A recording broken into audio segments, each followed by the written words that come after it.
when I saw the 5-year-old, Liam. that's what broke me. Yeah. That's when the tears came. Because I have a grandson. I couldn't imagine the fear that little kid was going through. That blank stare of shock that he displayed, that's what broke me. Hi, everyone. Welcome to the Best People podcast. This is a first. The best people are always iconic. They're always brilliant. Sometimes they're really, really funny, but never before have I brought you someone who is also one of my best friends.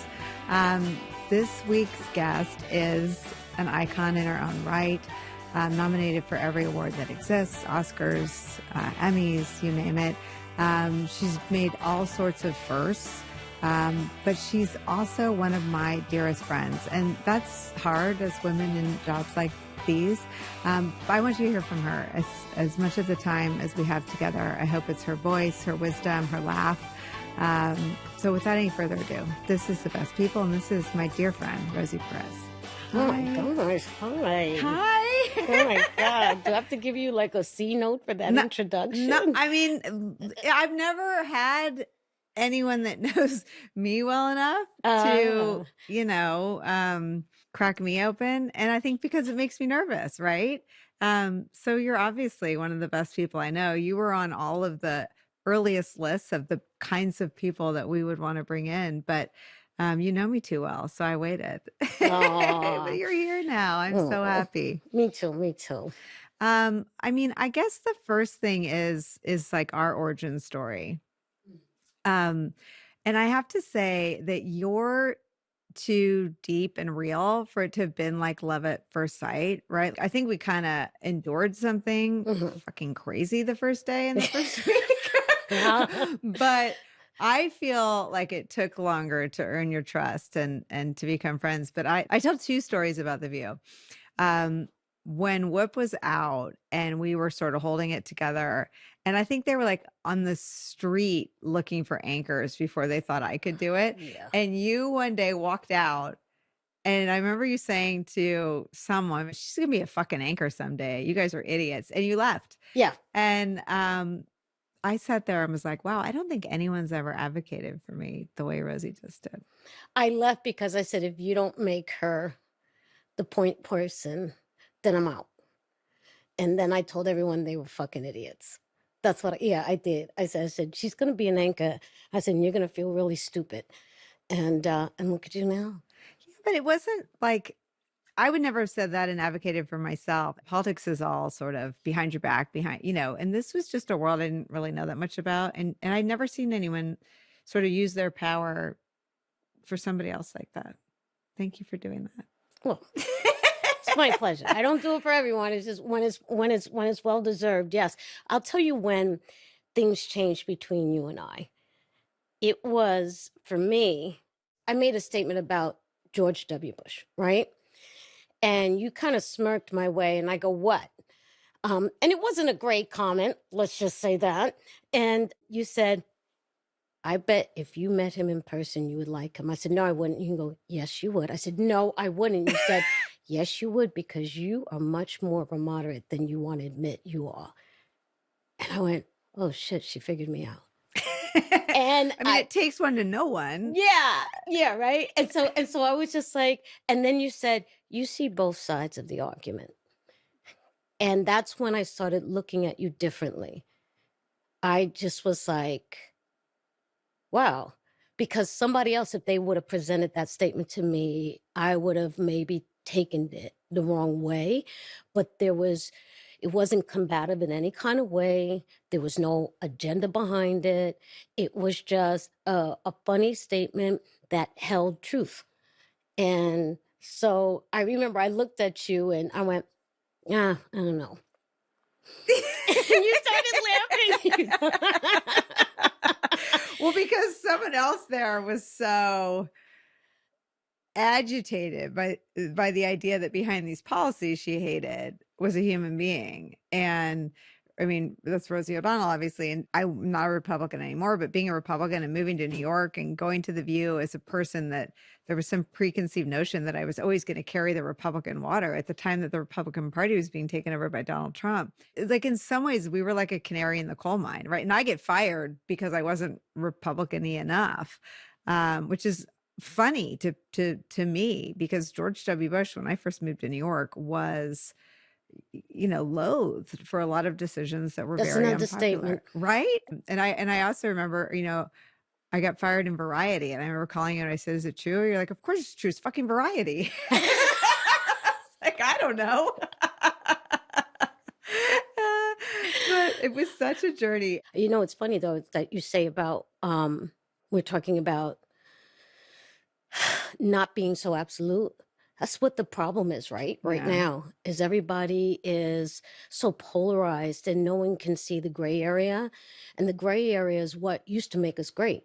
It's Right? also where like 90% of people live, right? Like Yes. most Americans are not able to say, I hate everyone that voted for Trump because they've got a partner or a parent or a boss, or they have to live in a world. And I'm hard line on what I think Republicans have done, but you can't go about your life. You can't cut out from your life everyone who voted for someone that you didn't. I agree partly with that statement. I think that that probably holds true for the people who are in office, the Republicans that are in office, but we're starting to see that even there's cracks there. And from what I see on the ground, because I go into neighborhoods that nobody wants to go into, even when I campaigned for Mikey Sherrill, which people are like, what the hell are you doing? And I said, we have to have her win. And I'm going into these neighborhoods. And even when I was on the campaign for Kamala, which was, I'm just going to be honest, it wasn't a good campaign. And I told you that. And you off told the me record. that. And I didn't want to hear it. You didn't want to hear it, and nobody wanted to hear it Yeah. from me.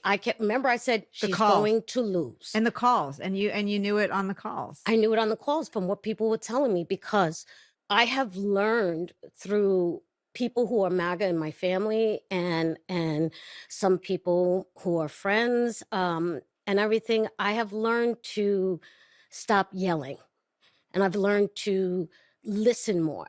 And when I was on those calls and I'm listening to people who are Democrats and independents and Republicans, they were all saying the same thing. They wanted the same thing. It was the economy, stupid. That was it. Nobody cared about social issues or anything like that. They were struggling and they wanted something to change on that level. That was it. That was it. And it blew my mind that so many people were on the same page, regardless of party. And I just kept trying to tell the campaign that, and nobody was listening to me. How do they feel now? I've gotten apologies.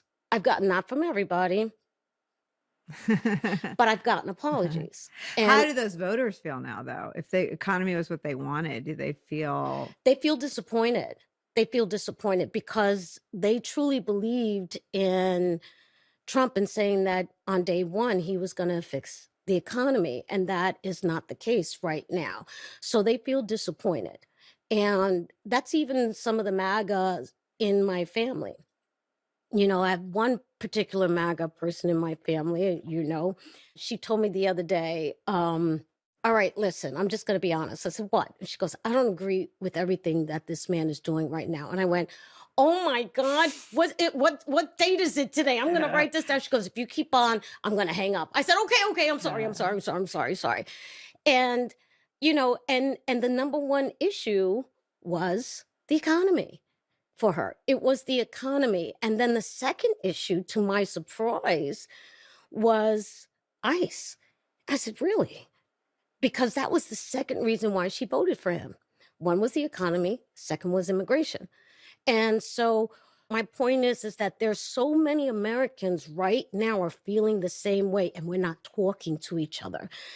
And that is a disservice to us as a nation. It really, really is. Because if we start to figure out that we're having common ground, we could work from there. Like, to everyone's surprise, I love Joe Rogan. And people go, oh my God, how can you love him? I said, he's great. He's great on the UFC. I just think he's a funny guy. And I don't think he's a bad guy. I don't agree with everything that he says, but that doesn't mean I have to hate him for it, and I hope he doesn't hate me because of my political views. But I sat there watching a clip of him saying the treatment of American citizens, even the treatment of undocumented, is going too far. My mouth just dropped on the floor. And I said, wow, this is great. And then someone says, are you shocked? I go, you know what? Not really, because I think he's a decent guy. That's where we're at. And everyone is terrified right now. Everyone is terrified to speak their mind, to come on podcasts like these in fear of the consequences. And the consequences are real right now. 2 people are dead right now. There's been multiple people who have died because of immigration and freedom of your right to protest and what have you. But to live in fear and not having the wherewithal to push through it is where we are right now. And that's why we're not moving forward as a nation, and the fear is real. The fear is real. But when I think about what history has taught us, you think about someone like Martin Luther King, right? He didn't know concretely, but he knew his day was coming because he took a stand. When I was listening to Terry Gross on Fresh Air, this is Terry Gross on Fresh Air. Sorry, I love how she said that. And and Jane Fonda was on, and in the interview, Terry Gross was telling her, "Oh my God, you're so brave." And Jane Fonda goes, "No, I'm not. No, I'm not. I'm not brave. I'm scared." I'm like, Jane Fonda says she's scared. Yeah. And she goes, "But I'm more scared if I don't do something." Right. And I think that if we all admit our fear, I think that we could really come to some place. And the fear is coming from both sides. Hello. It's not just from the far right. It's also the far left. And I know that's very controversial to say, but there it is. It's like, I'm afraid to say it. That's pathetic. You know what I'm saying? If I say one thing, the far right is going to call me a libtard, which I didn't know what that was. I had to find out what that meant. And then if I say something else, the far left is going to say that I crossed over, or I'm a hypocrite, or how dare you? And both sides want to cancel me because I have an opinion. What the fuck is going on? I think that's right. And I look, as someone who's out there 10 hours a week, you look at everything you say through that lens. And I guess the difference is a lot of the threats of violence that members of Congress say they face is from just one side, and it's the right. I'm not saying the two sides are equal. I am not. What I'm saying is that you could place blame on both sides. The degree of blame is not the same. I will give you that. The degree of blame is not the same. What about the ICE policies? What is your thinking about what's happening in Minneapolis right now? Well, in regards to ICE, I think that we do need a level of immigration enforcement. I do believe in that. I think that if we get rid of it entirely, that's like throwing the baby out with the bathwater. That said, having masked law enforcement is insane. You think about all the dictators, what history has shown us. All their henchmen, all their footmen, did they ever wear masks? They've never worn masks. And in the United States of America, we have law enforcement that is being paid by our tax dollars wearing masks. We can't even tell who they are. And then making statements like, raise your voice once again and I'll erase your voice. It's like, what is going on? That's what I mean. It's like everything has gone way too far. And then and it has resulted literally in the death of 2 people and the shooting of many, and people in the detention centers. And then there's no accountability. And then they're defying court orders, and on and on and on. The insanity just needs to stop. It really does. And then if I say that I'm anti-American, if I say that I'm a libtard or libertard, however they want to call me, it's ridiculous. First of all, I'm not a liberal by any means. And, and so what's going on is really, really scary. It really is scary. And if you're not scared, take your head out of the sand and wake up. Really, it's terrifying. That's my opinion on it. And it goes back to forever of the need for immigration reform.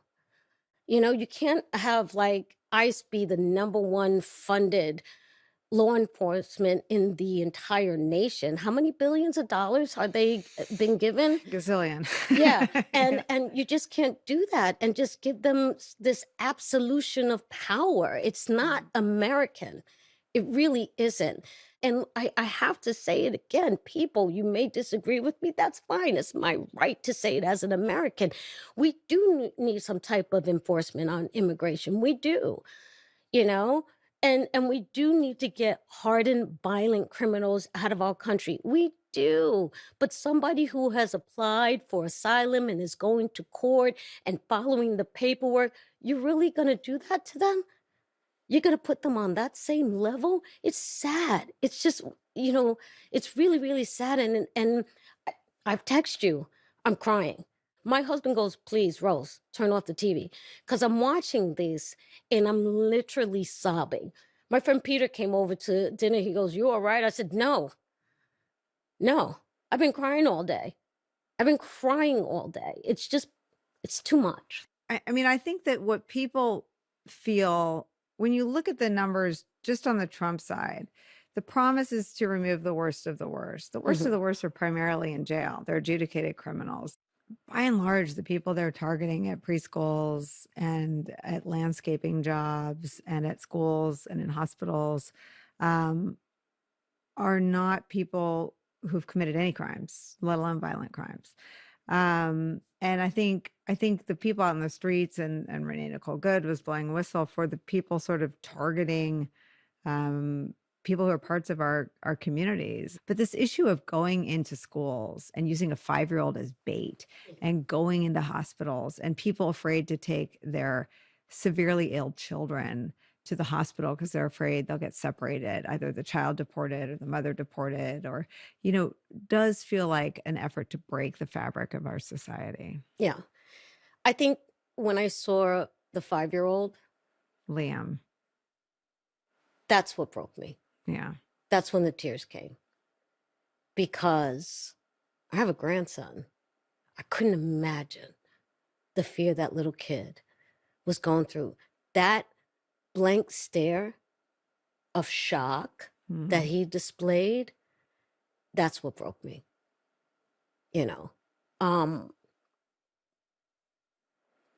But I think that it really started when actors were calling me, asking me to stand up. And I said, well, are you going to stand up too? No, I can't because I have a deal in place. And I go, I understand. Explain that to me. They need to make a living just like you and I need to make a living. They have families, they have mortgages, they have car payments, they have insurance payments. And we don't get work on an everyday basis. You may get 1-2 projects a year, and the next year you may not work. So we're in an environment now that if you make a stand, if you speak up, that can be in jeopardy, right? So you may not work for 1, 2, 3, 4, 5 years. So that's where the fear comes in. And I don't judge it. I really don't. I understand it. I really do. And it's also just regular people too. Look at that guy that stood up to Trump in the factory. Yeah. Right? He got fired. He got let go. That's the fear. He's a regular Joe. That's what I'm saying. It's like what's going on in America is terrifying. It's terrifying. When I started in the AIDS movement, my friend and mentor, God rest his soul, Dennis DeLeon, I was berating another actor for not taking a stand in the fight against AIDS. And he came over to me and he put his finger in my face. He goes, who the hell do you think you are? Are you God? Are you judge and jury? You just potentially lost somebody to the fight. You have to allow them to come to the table. You don't force anybody to the table. Did anybody force you? I go, no. He goes, so who the hell do you think you are? Don't ever do that again in my presence. Ever, ever, ever again. You don't know what they're contributing or not. That's their path. That's their journey. They're going to have to stand up to God at the end of their life. But it's not your job. So then explain the internal process, because I covered the Golden Globes where I thought it was notable, especially after all the big speeches in 2017, 18, 19, 20, including from Meryl Streep. Hollywood is crawling with outsiders and foreigners. And if we kick them all out, you'll have nothing to watch but football and mixed martial arts, which are not the arts. And there was obviously a different tone at the Golden Globes, and it happens the day after Renee Nicole Good is shot and killed by ICE. Nobody who won said anything about the people of Minneapolis in their speeches, and I thought that was newsworthy. Obviously, something shifts between the Golden Globes and the Grammys, and I know it's a different group of creatives in a different industry with different pressures, perhaps. But it seemed notable that one of the biggest winners of the night, one of the biggest winners of the year, Bad Bunny, uses his speech to say ICE out. Before I say thanks to God, I'm going to say ICE out. We're not savage, we're not animals, we're not aliens, we are humans, and we are Americans. What's going on behind the scenes that we don't appreciate? I think what I stated in the music industry is completely different than the television and film industry, right? And I also think, quite honestly, it's an issue of access to the world. They have the world listening to them. Bad Bunny has the world listening to him. That he is incredible.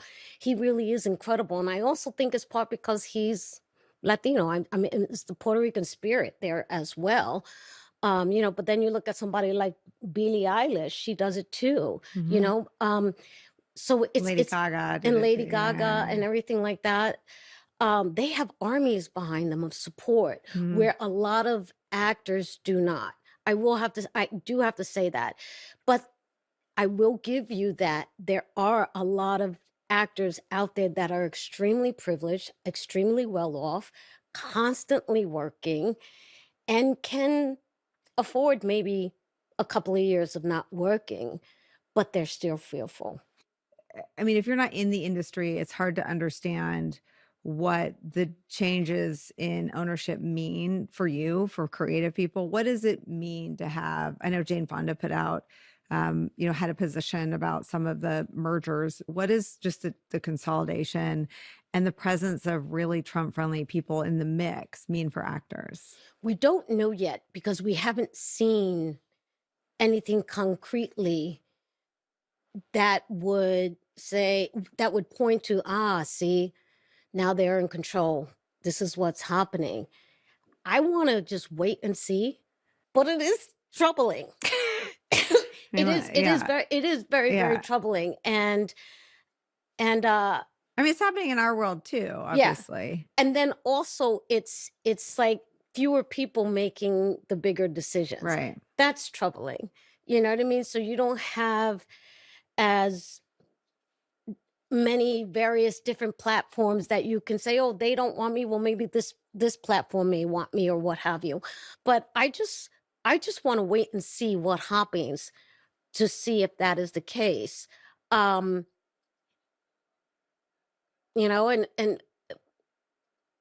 but everybody in Hollywood is going, oh my God, what the fuck? Just to be honest, they are. They're scared. Everybody's scared.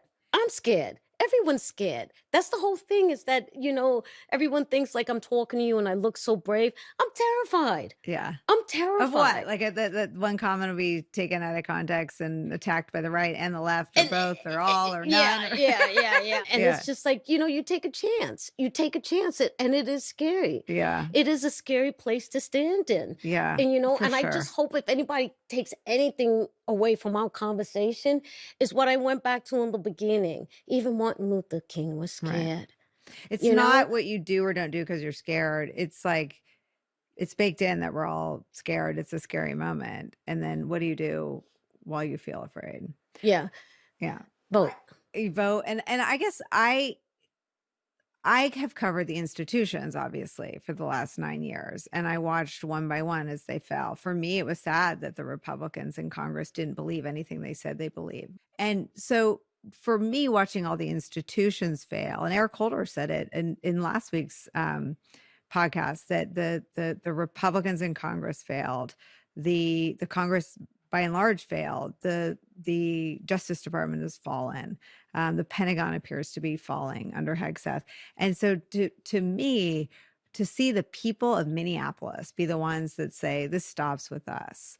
And I don't know the minds of every single voter in Minneapolis. I'm sure they feel as you do, that we have to have, we're a country of laws. We have to have laws when it comes to immigration. But they're not targeting people who've broken any laws. They're just rounding up people who don't look like white people. That is what the people of Minneapolis have said, and they've drawn this line. To see them out there with literally whistles and cell phones in a span of 17 days, 2 of them pay with their lives. It is a remarkable thing that, as scared as we are, we get to have this conversation. We have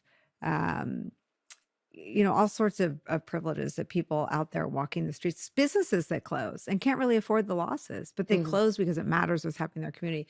Does feel like a different story than the ones we've sort of told over the last 10 years. Yeah. Does it feel different to you? It feels completely different to me.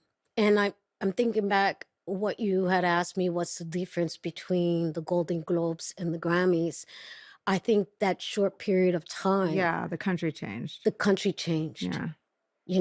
That short period of time, because I've recommitted myself. I told you this too. I've recommitted myself to the fight against AIDS by rejoining God's Love We Deliver, by rejoining, advocating for safe sex. Still, people just don't get it. It boggles my mind. But also rejoining the Democrat Party in regards to getting the vote out, because at the end of the day, we have our voice and we have our vote, and our vote is our voice, right? And, I just think that the price that those 2 individuals did pay with their lives, the price that the individuals, like you said, who got shot, who are suffering in detention right now, it has woken America up. It really has. It's made everyone get up and look in the mirror and say, man, what am I doing? What am I doing? And I think that whatever you're doing, you may not have to go out and protest, but you can go out and vote. Or you can go out cancel and stuff. Like Scott Galloway's got all canvas. these things that you can do from your keyboard. And I think there are a whole bunch of people who are really afraid, and who are now afraid for themselves and their kids to be out in the streets, because it's clear that ICE has no qualms using force. I think the reason the country changed is because the price of protest became clear. You could pay with your life, right? Pay with your life. And I think that's what woke people up. The people are out there.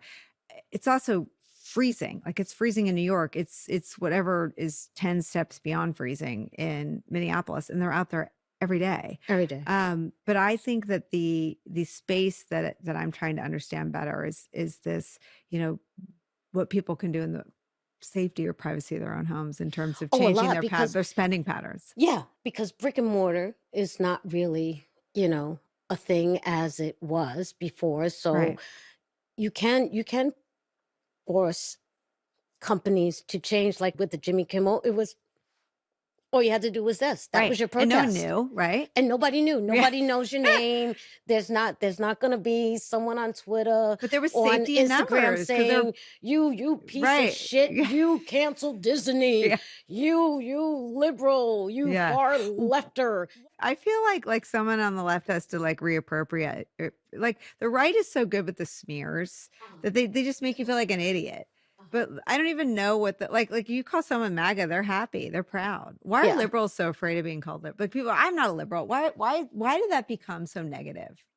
Because of their campaign, they're just good at branding. They're not standing so much on a righteous level. Yeah. They're standing more on a cunning, I bet you this is going to work level. And, you know, I think the left has tried that and they failed miserably. You even mentioned to me, you said you don't tweet as much as you used to. I said, yeah, I do. I still tweet boxing. And you were like, come on. You were calling me on it. And I said, well, you're absolutely right.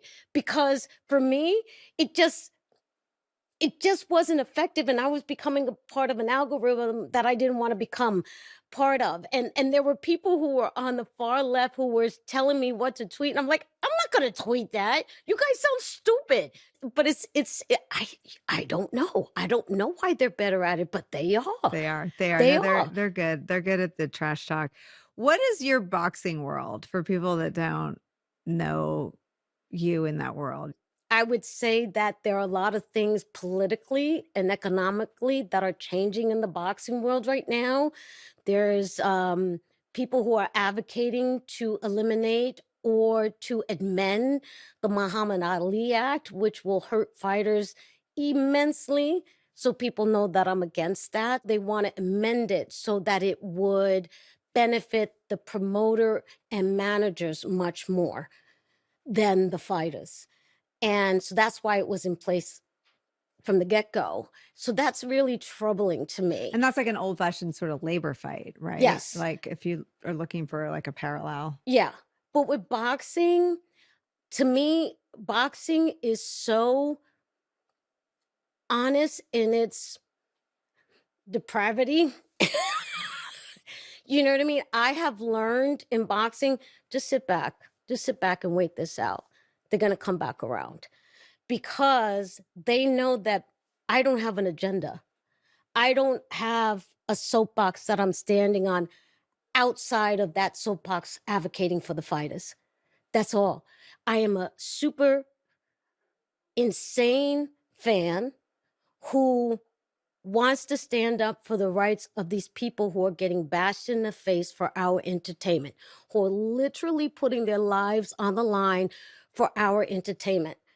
And so that's it. I say to myself, they'll come back around because what I'm standing on is you can't really criticize it. You really can't. Because I'm a fan who loves fighters and think fighters should get their due. In America, the one thing about sports, whether it be boxing or football or soccer or whatever, is that it's tribal. It's pure American tribalism, right? Totally. You're inside a stadium or an arena where you don't know who the hell has voted for who, right? It doesn't matter. It's suspended for a time. It's suspended. Everybody's there just as fans. Everyone's Lunatics, there yeah. just as Americans. Yeah. You know what I mean? And that's it. But politics, get out of here. I want to see someone get punched in the face, you know? I remember even the Kamala campaign. I said, hey, I could get you ringside seats to this big fight in Las Vegas. You should go. Oh, no, we're going to have a voter registration booth there outside on the fight. What? But if they see that she's there, that she's enjoying and she's saying, yeah, I'm American. Let's put politics aside. I'm just here to enjoy the fight. People may look at her differently. No, that wasn't going to happen. They want to Trump just understands what you just articulated. Trump understands. Trump is very smart. If you're going to give him something, say that he's very cunning. You know, he's there at the NFL. He's there at those fights. He's there at the ringside. UFC. He's going to be there at the fights now. He went to the US Open. He went to the US Open. Some people booed him, but it was a smart move. Who in the Democratic Party has that sensibility? That can go to a fight and sit there. Or that understands and appreciates its importance. Your silence answers the question. I mean, do you think there's anyone who could be made to appreciate that? I mean, John Heilman always says this: politics exists downstream from culture. Do you see anyone in the Democratic Party who sees it that way and could appreciate the importance of culture to prevailing in politics? I mean, you were campaigning for Mikey Sherrill. I mean, she and Mikey Abigail Sherrill Spanberger just won big. Yeah, those two women, yeah. If they showed up at the fight, nobody would be like, boo, get out of here. Well, maybe there will be some boos, whatever. But they would accept them. It wouldn't be like, what the hell are they doing here? I would say that. I would say that about Josh Shapiro. I would say that about kind of Gavin Newsom. Some people don't take him at his word yet, but I think Like they'd be suspicious that he was there because of the politics. Not yeah, that- because of the yeah. politics. Yeah. I know a person that nobody really talks about, Andy Bashir. Yeah. I think if he showed up, people would be like, People like him. yeah, people like him. Yeah. You know, he's a very likable guy. I think that would, I think, you know, that's about it. That's a sad So statement. when you campaigned for Mikey Sherrill, what was your pitch for her? My pitch for Mikey Sherrill was the economy. That was it. And you think that that's the thing that, one, unites people, and two, makes a difference for people that are sort of up, like that each side has their tribes, and for the people that are up for grabs, is it sort of your argument that that's it? Economy. Economy. And the places that they sent me out to were from the middle class all the way to the poverty-stricken Latino and African American neighborhoods, and West Indian neighborhoods as well. Those are the places that they sent me to. The places that most celebrities don't want to go to. Like, they want to be standing next to Cheryl. You know what I mean? And they asked me, they go, Mikey Sherrill, she's going to show up here, and then Obama's going to come. I go, no, I got to go to, I don't even know how to pronounce it, Perth Amboy, right? I was like, what the hell is Perth Amboy? And they go, well, they have these okay, I'm there, you know. But none of the other celebrities And wanted to go. what do you like? Knock on the door, and you're like, "Hi." I mean, what do you, Sometimes like, take me through a day in the life of Rosie on the campaign trail. well, Perth like when I went Amboy. to Pennsylvania. I remember that. Yeah, That I'm knocking on doors. Yeah. I'm knocking on doors. Hi. And to be quite honest, you I'm called me terrible. after those. Yeah. Oh God. I was depressed. I think I was crying on the phone. You knock on the door, you're terrified because you don't know who's going to answer. But just knocking on a door is scary these days. It's very scary. Because It's if very it's not scary. Amazon, they do not want to see you. They do not. Right? Yeah. Amazon, not exactly. Yeah. And you know, going into Latino neighborhoods, and it sounds shallow, but any Latino will understand. I go, my hair has to be done. I got to do my hair. You're running late. I got to do my hair. Leave me alone. I know what I'm talking about. And I need lip gloss, you know? And so it's knocking on doors. It's going to community centers. It's going to restaurants, diners, going to campaign headquarters, trying to reinvigorate the people there. You just want to say, rah, rah, rah, let's go. And she won huge. Mikey Sherrill won huge. Yeah. And the thing is, when I went to these neighborhoods for Mikey Sherrill, there was a difference. People wanted to listen to me. Whereas A difference from 24 to 25. Yeah. Why? I think because what they may have voted for has not turned out the way they wanted it to. They got scammed. They were promised something, and that promise has not been delivered as of yet, right? Even the canvassers, the people that are going to go out on knocking on the door, when I went to Perth Amboy, I wasn't going out with them. And I'm trying to give them the rah-rah speech, and they're like this, right? And I go, wait a minute, you don't want to talk to me. You don't want to hear me talk. You just want to get out there. And this girl goes, yeah, we're ready to go. And I went, what? There was a different type of surge, a charge in them. It was completely different. But you're speaking about both the campaign and the voters. Yes. Okay. Yes. The people that volunteered to go door to door for the campaign, there was a different sense of, we got this. We know what to say. Mhm. We're not gonna, we don't feel like it's doomsday. Where on the other campaign, it was. That was the feeling. Also, the people They were leaning out their doors. They were rolling down their windows. So they were open. They were very open to what I had to And say. is that a Mikey Sherrill versus Kamala thing or a 25 versus 24 thing? I think it's both. I think it's both. I really do. And also, not for nothing, because Mikey Sherrill and Abigail Spanberger, they were more centrist.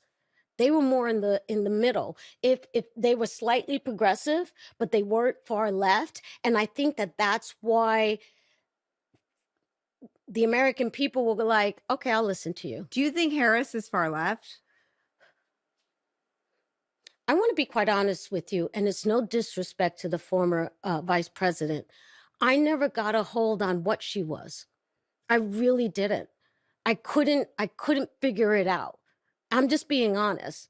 You know, I think that her heart was in the right place. I think she really cared for the American people. And what I was feeling on the ground and what I was feeling myself is nobody was really sure as what she stood for and who she was as a person. And I don't know why that was with Kamala. I really don't. Because she was exuding this joyfulness, this when we fight, we win kind of spirit, but yet something wasn't clicking. And I don't know what that was. There was something missing and I couldn't figure it out. And I usually can figure people out, you know? And I was just like, this isn't good. This isn't good. So I hope whoever is going to be our next candidate is clear. Is clear. I mean, you know, I think you think that the nation is ready for a woman?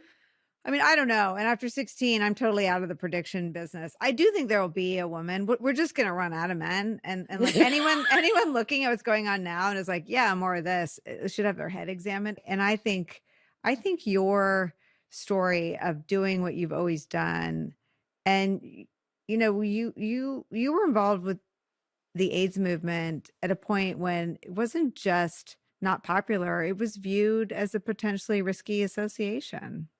It was viewed as a career killer. That's what it was viewed. And I was scared then, to be honest. Just sort of tell me how to scale that. Doing a thing that you're afraid of doing because it jeopardized your dream. Because I think some things are so true. Everyone's afraid. Unless you're part of the 36% who approve of the job Donald Trump's doing. Where does that come from in a person, in you, to do the thing you're afraid of, to fight for the thing that you want that's better? Because other people fought for me when I was a kid. And it made a difference in my life. Who? Sister Margaret Francis. She left the order. How scandalous is that? She left the order. She was a nun. And she left the Catholic Church. She turned in her habit because she didn't agree with certain things and how the children were being treated. She stuck up for me. She's the woman that told me, put your head down, study, education is your way out. Do not give up. She's the person that fought for me to just be seen in a room.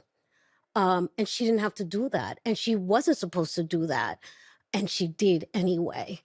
There are people in my life, such as politicians who fought for a certain type of policies that would protect children, that we couldn't get hit anymore, you know, that you had to treat us a certain way in regards to food and shelter and kindness.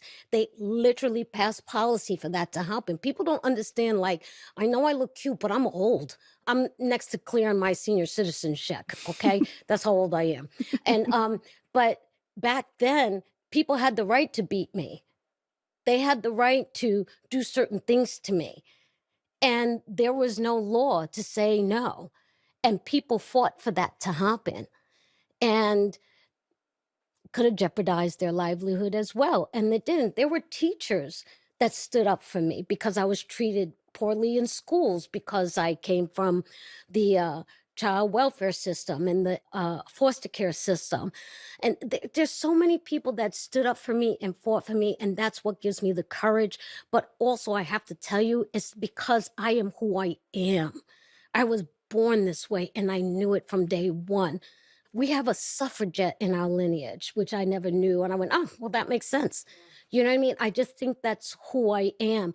But I think most importantly, The reason why I push through my fears is because I've been stomped on. I have been stomped on. I've been forgotten about and everything like that. And I don't want anybody else to feel that ever, ever. It's a shitty place to live. And there's a lot of people living in that place right now.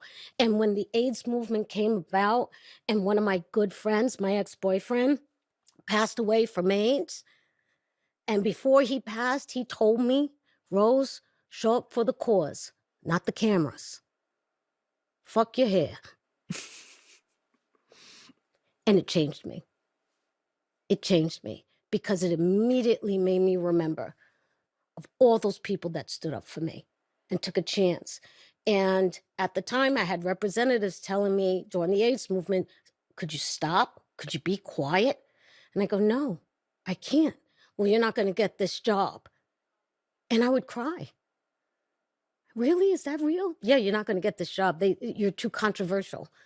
And I'm not going to say I was so brave and like, yeah, well, I don't care. I did care. It did hurt. It did hurt. I remember those days. Today, I remember those days. But if I didn't stand up, then what? Then what? You know, look at how far the AIDS movement has come now. You know what I mean? And my latest thing is to stand up for, you know, hopefully Gilead has this new drug, but it costs so much money. How can we figure out to make that more affordable, you know? Or how can we put the message back out there that people are still suffering from AIDS, regardless of all the latest, you know, medications and advancements in the field? How can we put out the message that STDs are like running rampant, people, young people. And old people. And old people. Yeah. Oh my gosh, you know? And you know, and so all those things, that's why I do it. And I can't stop, even though I cry. I cry every day, Nicole, I do. But I gotta pick myself back up and say, okay, let's go. Let's go. Somebody out there needs someone to stand up for them, you know? And I am inspired by Minneapolis. I am inspired by those people because it is terrifying. It's terrifying what's going on. And I'm also inspired by the American people. People are saying the American people have lost hope. No, we have not. No, we have not. Look at what is changing. We're starting to come together, whether we want to admit it or not. We are. Right. If we could do that, like even in the Democratic Party, it pisses me off what's going on. You know? What are they doing? Oh, if you're not a Democrat socialist, you're... Oh, in New York? Yeah, in New York, Yeah. you're like, what? And if you say something, you're against the mayor because you're against the DSA. No, I'm for the people. I'm for the people, and so are everybody. So is everyone else. You know what I'm saying? Like, there are other Democrats that are calling me and say, can you say something? Why don't you say something, bitch? You know what I'm saying? I was like, what the fuck you About putting it on Mamdani me? or just about you know, And I anybody? was like, I don't have nothing against the man. Yeah. I don't. Trump loves him. He loves him so much. Someone says, do you still believe he's a fascist? And Trump's like, just say yes. Oh my God, what did he That was do? funny. That was funny. It's But- incredible. Yeah, but my point is that I've criticized Eric Adams, and Eric Adams was my friend. Yeah. I've criticized de Blasio. I've criticized Bloomberg and Giuliani. I even criticized David Dinkins, who I adored. You know what I mean? And that's what we should be as Americans who care about what's going on in the world. We cannot be so absolute on either side. Let's stop it. It's irritating already. It is. It's stopping progress. It is. Yeah. I mean, some of that is this, what you said before, the algorithms, the social media makes everyone so agitated. Yeah. That their nervous system's like overfried. And so they hear any criticism from inside their coalition and they freak out. I have to ask you about Do the Right Thing. When was the last time you watched it? Like, have you watched, you were so fucking hot. I mean, you're still hot. You're a hot grandma, but Do the Right Thing. Like, can you just take me through like before your life before Do the Right Thing, your life after? And are you and Spike Lee friends? We're still friends. Me and Spike are still friends to this day. Actually, he was texting me during the latest fight, big fight. He was saying, where you at? Everybody's asking for you. And that made me feel really nice. But my life prior to Do the Right Thing, I was a college nerd. I was a biochem major. who used to sneak out of lab class at 9 p.m. so I could go to the club. And I would change out of my nerdy khaki pants. I used to wear khaki pants, you know? You And used to dress like a Republican. stop it. Don't say that. You see how she is? You see, folks? Oh my gosh. Okay, well, maybe so. But anyway, I would go in there and then during our lunch break, I would change into my hoochie mama dress, you know, and hit the clubs. So I was just this confused person that was very happy. I was very content prior to meeting Spike Lee. I meet him in a nightclub and my whole life changes, literally. And people think, oh, he gave you that role. No, he made me audition.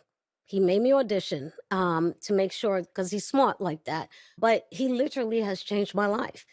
And I am so grateful for it. And that movie, I didn't know what the hell I was doing.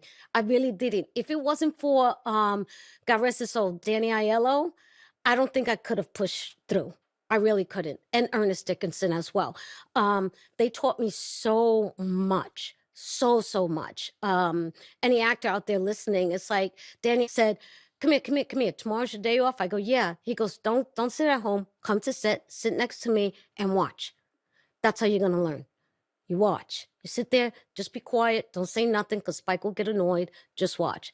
And I did. Yeah. And my life changed. And it wasn't easy. People think like, bang, everything happened. No, I was still living in Bed-Stuy, you know, in my sister Carmen's house with the the bar downstairs where, you know, the pimps would come with their ladies. I was still living that life for at least 2-3 years after Do the Right Thing. People did not know that. Yeah, so it was hard, but it was so worth it. And I'm so grateful for it. I love you so much. I love you too. Thank you for Did we say everything we were supposed to Well, say? I don't know. Is there anything else? I mean, I guess the only thing that we didn't get to talk about were, you know, all of your amazing roles and all your amazing projects and what you're working on now. There's several things I'm working on. You know what I want to say? Tell me. I'm working on a podcast. Oh, you are? They hired me to narrate this podcast about the Fania All-Stars. That's the Willie Colon, Hector Lavoe, Johnny Pacheco, Celia Cruz, La Lupe. It's about the record label. I couldn't believe that they asked me to be the narrator. Why? So I thought they were going to ask someone like Bad Bunny. You know what I mean? And probably they were like, yeah, but you old. You know, maybe that'll make it more legit, you know? Not Because old. they're from the 70s. It changed everything. Yeah. Ruben Blades. Yeah. He's in it.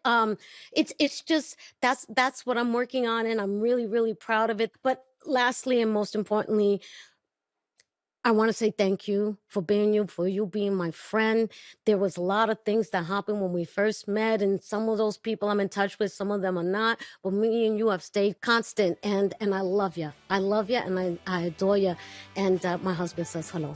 I love you. My husband gets to say hello to you all the time because he gets to have you as a friend too, which I think is one of his favorite things about being married to me. Gets to be friends with Rosie forever. I love you. I love you too. Thank you. Thank you.